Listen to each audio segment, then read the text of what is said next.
hoje é um dia muito especial para mim, porque eu estou inaugurando neste estúdio uma poltrona que foi comprada em fevereiro de 2021, faz 4 anos, no 3º ano do governo Bolsonaro.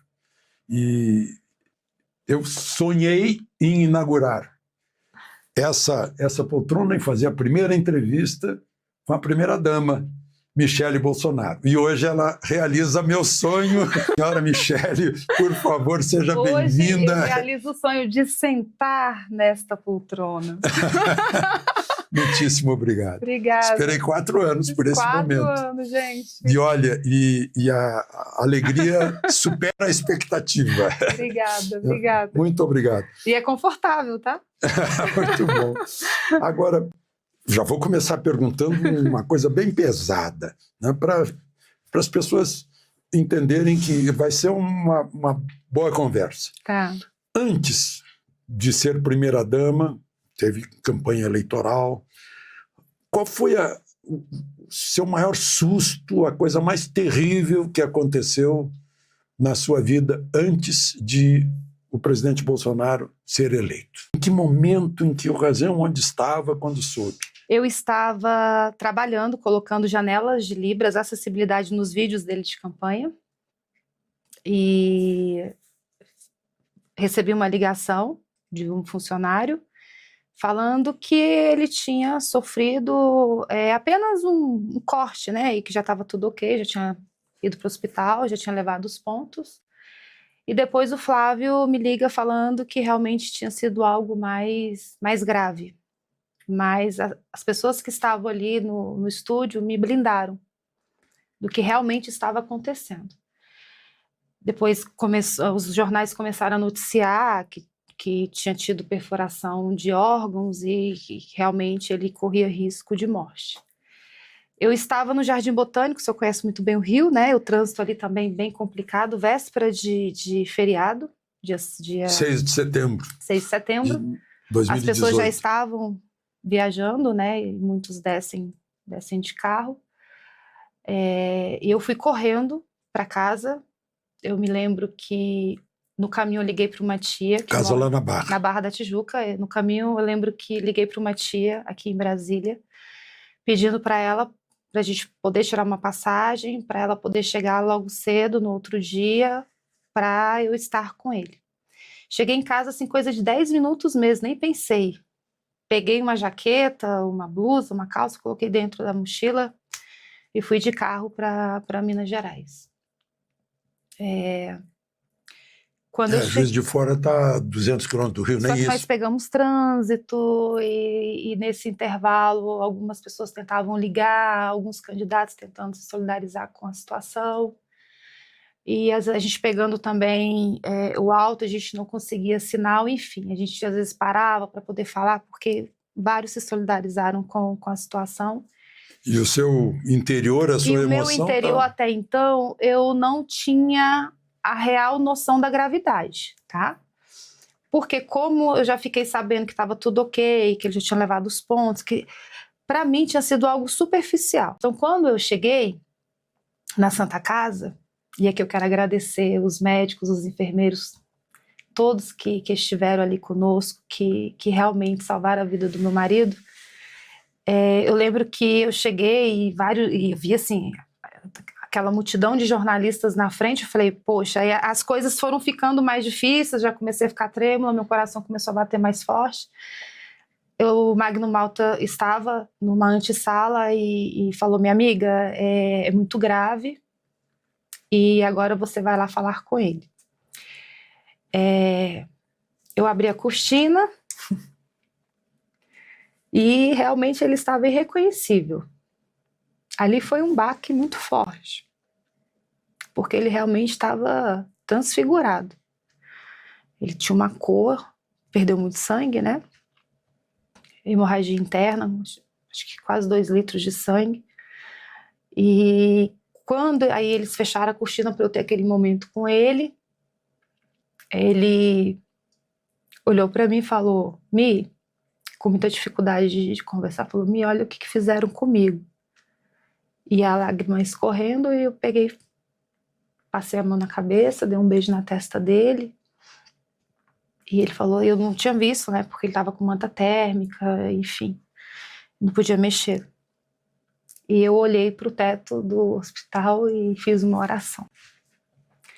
Falei para Deus, Senhor, eu sei que não caiu um fio da nossa cabeça e nenhuma folha da árvore sem o seu consentimento. E naquele momento o médico já tinha falado que eles já tinham feito de tudo e que era só Deus, né? Ele poderia morrer também por pneumonia, infecção, enfim. Ali eles tinham feito aquela cirurgia para ele sobreviver. E eu fiz essa oração e na hora eu falei para Deus, se for para a morte, glória a Deus. Se for para a vida, louvado seja o teu nome. E foi tão engraçado, Alexandre, que eu, naquele momento, eu acho que eu recebi uma anestesia. Foi algo sobrenatural. Eu tive uma força que eu não esperava, humanamente falando, eu não sei o que aconteceu. Ali eu estava na dependência de Deus, porque às vezes a gente fala, eu não consigo resolver um problema, e aí quando você se coloca nesse lugar de dependência, que é só Deus que pode te tirar dessa situação, você tem que se entregar. E eu me entreguei, falei, Senhor, Ele está nas tuas mãos. E eu tive uma força que eu não sei te explicar, eu fui anestesiada. No outro dia, aí os meus alguns enteados estavam ali, no outro dia eu voltei para o Rio de Janeiro para acertar a minha casa. A minha tia chegou de viagem para cuidar da Laurinha. A Laurinha era criança, a gente não falou para ela. Eu tinha minha filha também pré-adolescente, a Letícia, e ela também estava estudando. Então eu tive que organizar a minha casa para poder voltar e ficar com ele no hospital. Então eu fiquei com uma mochila nas costas por 20 dias dentro do hospital, ao lado dele. Eu vi todo o sofrimento dele, toda a dificuldade, um guerreiro, ele lutando para viver. E em todo tempo eu vi a mão de Deus sobre a vida dele. Então eu tive o entendimento de que abaixo dos céus tudo que acontece é permissão do Senhor, né? E os médicos falando que foi um milagre, que poderia ter pegado uma veia, foi isso, mais 2 milímetros pegava aqui. E assim, aí você ia vendo e fala, meu Deus, glória a Deus por isso, glória a Deus. E foi um milagre, foi um milagre. E o mais lindo, assim, eu tive lapsos de memória, algumas coisas eu não me recordo, porque foi muito tumultuado, época de eleição.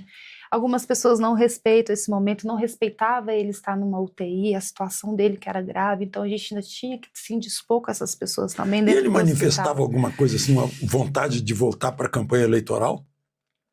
Não, mas ele atendia as pessoas. E esse foi o problema, porque os médicos proibiam a subida.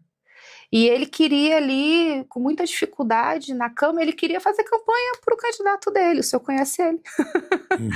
Né? E ele é muito forte, o médico falou, olha, se você tivesse tido um passado de bebidas, de tabagismo, você não teria resistido. Se tivesse num lugar distante de um hospital também, bom como a Santa Casa, né? Isso. Agora, todo mundo, inclusive eu fico me interrogando por que algo tão evidente quanto... Bom, o Adélio Bispo foi preso lá em flagrante. Foi preso. Né? E naquele dia, 6 de setembro, estava o nome dele como se estivesse visitando um gabinete de deputado na Câmara dos Exatamente. Deputados. Como é possível? Sabe... A senhora já trabalhou na Câmara dos Deputados. Como é possível que não se identifique quem autorizou a entrada do falso Adélio Bispo como álibi? Mas tem. Tem? Tem nas redes sociais. Ele visitou um gabinete. É um gabinete de algum deputado que foi embora, renunciou e depois voltou? Sim. Então é o mesmo que eu imagino ser. Que gosta de cuspir. Anterior ao... Quer dizer, do partido a que pertencia o Adélio Bispo. Mas será que teve mais gente envolvida? Porque ele não é um lobo solitário. Pois é. Ele não é um lobo solitário. Ele faz parte de uma matilha. Ele faz parte. Tem muita gente grande por trás. Pois é, Mas porque foi tão como abafado. uma filha de Deus, temente a Deus, eu creio na justiça celestial. Eu creio. Não Mas tem, nessa terra não tem como você plantar limão e colher um moranguinho doce. nós temos que A gente tem a lei da colheita. ser algo que ficou oculto e que precisa vir à luz. Exatamente, exatamente. Ainda é um mistério, né? A gente vê que realmente Um tem dia muita virá. gente por Agora, trás desse atentado. ainda na sua vida privada com o então deputado Bolsonaro, vocês se casaram em 2007, né? 2007. E a senhora já fazia essa obra social que passou Sim. a fazer como primeira-dama. Quer dizer, não é uma novidade de primeira-dama. Não. Eu comecei no voluntariado. Eu vim de uma família disfuncional. Eu nasci na Ceilândia. Os meus pais se separaram. Para quem não sabe, Ceilândia é uma cidade satélite. Aqui faz parte dos arrabaldes de Brasília. É uma das maiores cidades, né? E os meus pais se separaram, eu tinha 4 anos de idade. Nós não passamos fome, mas nós passamos muita dificuldade. E o maior desafio... A senhora vendeu laranja trabalhando no supermercado, em 2 supermercados. Tenho muito orgulho disso. Fui muito atacada como primeira-dama. Uma caixa. Eu nunca fui caixa, também não tenho nada contra. Meu sonho era até ser a patinadora ali, né? Que resolvia os problemas dos caixas. Mas eu fui muito atacada porque eu não tenho nível superior. Eu terminei o meu 2º grau. Mas fez um curso de sommelier, fiz um curso entende de pela vinho. ABS, Associação Brasileira de Sommeliers.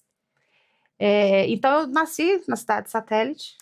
A gente passou muita dificuldade. Minha mãe era dona de casa, depois teve que começar a fazer faxina. E eu não queria ser...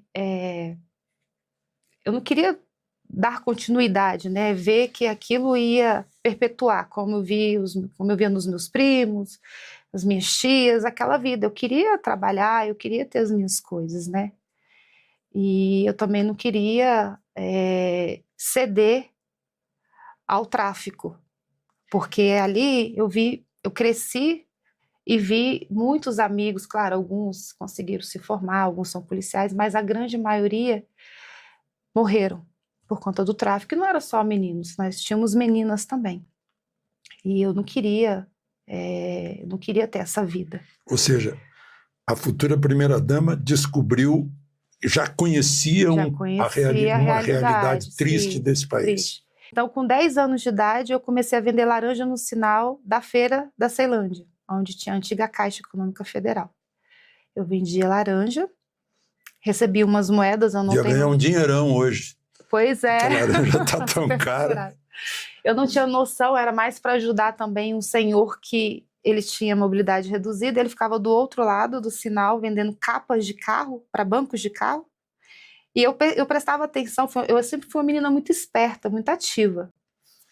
E eu prestava atenção que ele perdia as vendas da laranja porque ele não conseguia atravessar a pista por conta dessa mobilidade reduzida.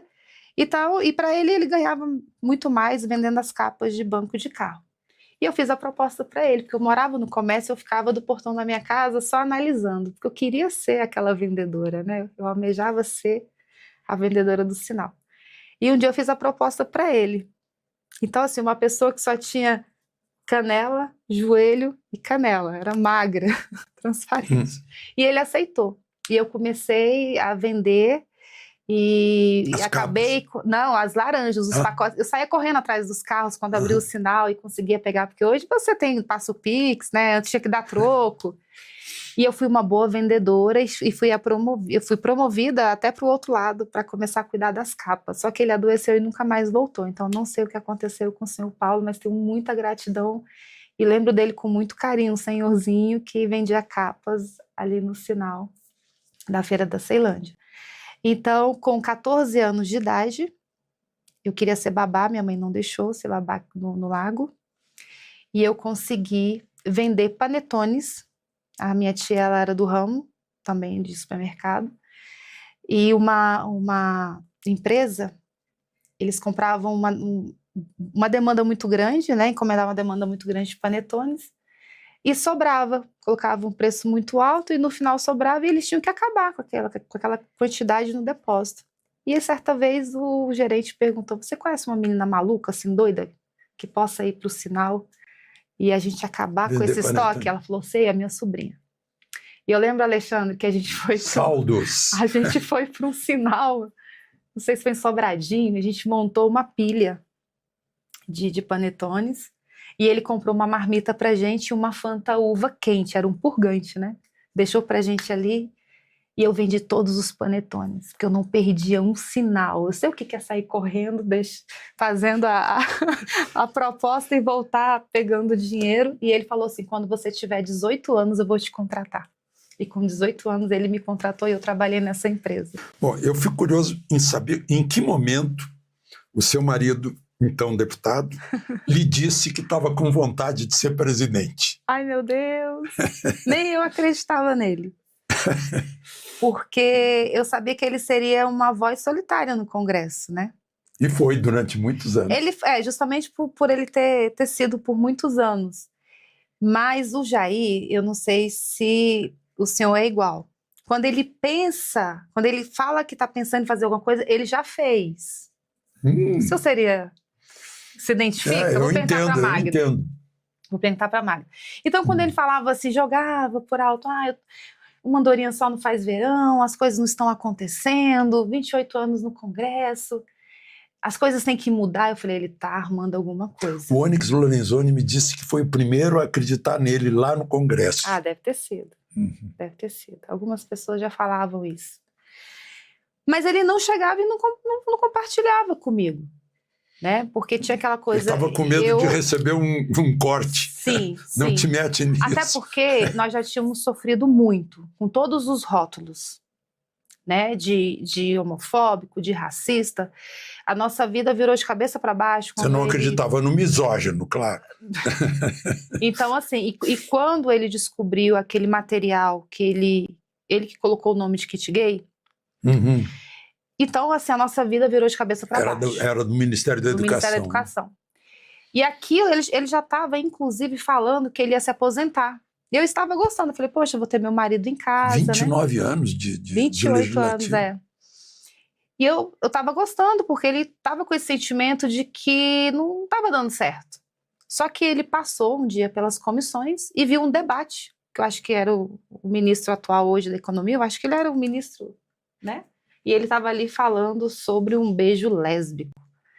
E chamou atenção aquela fala, e ele ficou prestando atenção e ele teve acesso a esse material.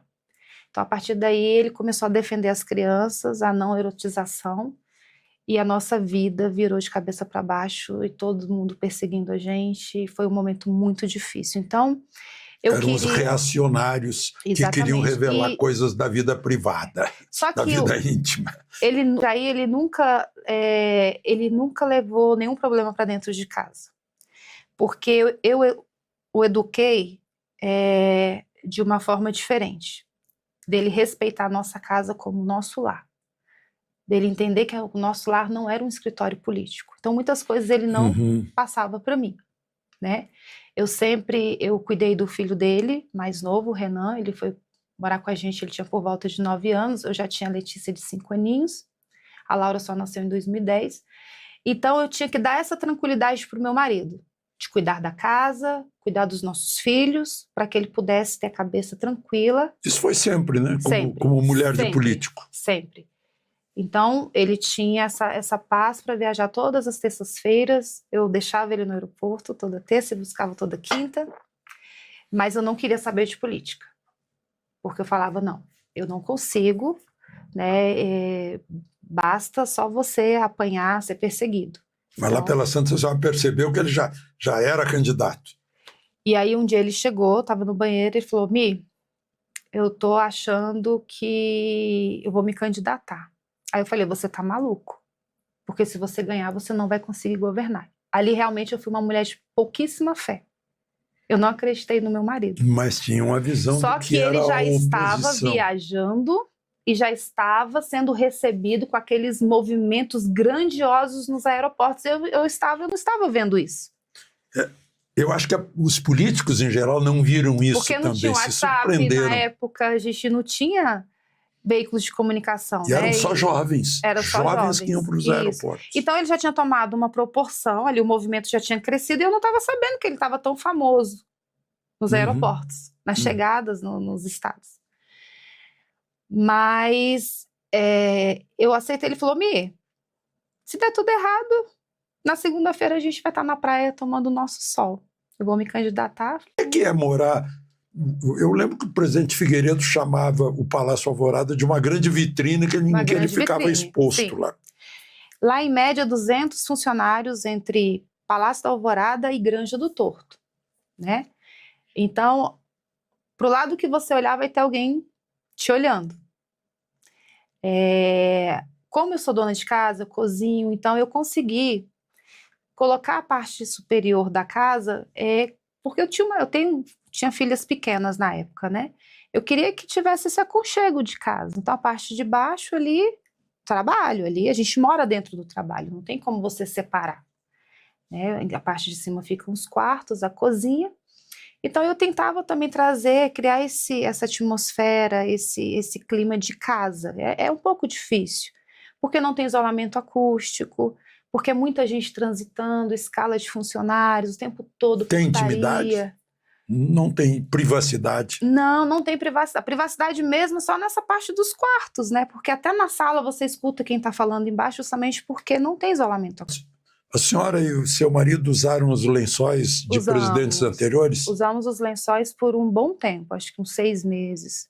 Até eu conseguir trazer a minha mudança. Porque eles queriam mudar o enxoval, mas quando eles foram mudar o enxoval, eles tinham uma pegadinha, né? Eles queriam colocar lençóis superfaturados para sair uma matéria. Egípcios? Lençóis egípcios, mas realmente assim, já para assassinar minha reputação logo na chegada. Porque sempre tem esses grupos que incentivam a primeira-dama a falar mal da antecessora. Então... A antecessora foi a Marcela Temer, que é uma querida, tenho muito carinho por ela, muito respeito, inclusive me apresentou o programa Criança Feliz, que ela é embaixadora, madrinha. Eu dei continuidade ao programa, o programa foi premiado em Doha, o nosso ex-ministro foi a Doha buscar o prêmio. Ela me apresentou também a visitação cívica, eu dei continuidade. Depois implementei também o Alvorada de Portas Abertas, onde eu podia receber as minhas crianças. Pois é, interessante essa... É lindo. Depois as eu vou crianças te mandar vibrando vídeo. lá dentro. Depois eu vou te mandar um vídeo para você Essas assistir. Crianças vinham de onde? Essas crianças são crianças de instituições cadastradas no programa Pátria Voluntária, que eu era presidente. Então... Posso te contar algo? Fique à vontade. Está contando para todo mundo. Para todo mundo. Ceilandense. E nunca fui sorteada na escola para conhecer a casa do presidente. Então, eu só consegui ir no catetinho e fiquei assim, muito triste, porque eu queria conhecer, né? A gente tem um sonho de saber onde o presidente mora. E não consegui. Então, como primeira-dama, eu tenho até hoje esse contato com as instituições de Brasília, por conta do meu trabalho no social, no voluntariado. A gente cria uma relação de amizade, de irmandade, porque todas essas pessoas que estão à frente dessas instituições, elas renunciaram a algo em suas vidas para poder se doar, né? Como tem uma amiga que cuida hoje de crianças que foram abusadas sexualmente. Então, são em torno de 300 Senadora crianças. Damares. Senadora Damares também, muito importante, minha líder, minha referência, minha amiga, que eu amo muito. Então, eu tive a ideia, falei, opa, aqui não é a casa do povo? Porque eu lembro que também tinha um mistério em torno da casa do presidente, né? Uma vez passou, não sei, foi um Fantástico. O máximo que mostraram foram ali um pedacinho da biblioteca. Então tinha aquele mistério, né? De algo ser algo muito grandioso. E quando eu vi aquele jardim, aquela piscina, eu falei, eu vou abrir para as minhas crianças. E eu fazia o rodízio dessas instituições sérias cadastradas no programa Pátria Voluntária. E era 100% voluntário, porque eu tinha os nossos parceiros, trabalhei muito com as esposas de ministros, as esposas de chefes de banco, organismos internacionais. Eu acho que eu fui a única primeira-dama que tirou as embaixatrizes de dentro das embaixadas para trabalhar. Com isso, elas se integram no país em Que foi um modelo que eu copiei da ex-primeira-dama Silvana Abdo, que eu tenho muito carinho por ela, do Paraguai. Uhum. Ela criou a aliança, a ALMA, a Aliança de Esposas de Chefes de Estado da América Latina. Marido dela é paraquedista, né? Eu fui 1 ano coordenadora do Brasil, à frente da ALMA. A cada 3 meses eu colocava uma pauta para a gente discutir. Vocês foram a Roma. Fomos a Roma, todas as primeiras damas, lideradas por ela na época. E eu falei, eu preciso fazer isso no Brasil. O que dá certo a gente tem que implementar, né? Eu criei o Amigos do Pátria Voluntária, então eram as esposas de ministros, né? Essas pessoas que eu acabei de te falar. Então eu vi a embaixatriz no depósito, com o ventilador no teto, separando o brinquedo por gênero, sentada no chão. As primeiras damas... Quantas crianças foram envolvidas nisso? Hoje, assim, o número, eu poderia ter pego esse número, mas muitas crianças, porque toda vez que a gente abria, para ser assim, algo seguro também, e a gente conseguir fazer algo legal, porque eles almoçavam, eles tomavam café, almoçavam, e o almoço, se era na época do Natal, era um almoço natalino, com chester, arroz, farofa, salpicão. A gente tinha uns parceiros que traziam sorvete, picolé, algodão doce, era muito chique.